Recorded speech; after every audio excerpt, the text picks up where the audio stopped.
আপনাকে কি করে ভালো না বাসি ইয়া রাসূলুল্লাহ। যখন আপনি আমাকে ভালোবেসেছেন সেই 1400 বছর আগে, যখন আপনি আমাকে মিস করতেন, আশা করতেন যেন আমার সাথে দেখা করতে পারেন, অথচ তখনও আমি জন্মই হইনি।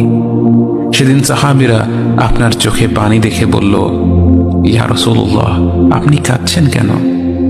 আপনি বললেন, আমার ভাইদের খুব দেখতে ইচ্ছে করছে। সাহাবীরা বললেন, আমরা কি আপনার ভাই নই ইয়া রাসূলুল্লাহ? আপনি বললেন, না, তোমরা আমার সাহাবী।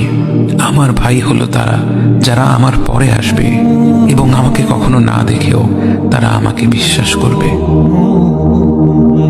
মৃত্যু শয্যায় শুয়ে আপনার অন্তরে এই চিন্তা ছিল যে আমাদের পরিণতি কি হবে। উম্মতি উম্মতি বলতে বলতে আপনি আপনার রবের নিকট ফিরে গিয়েছেন।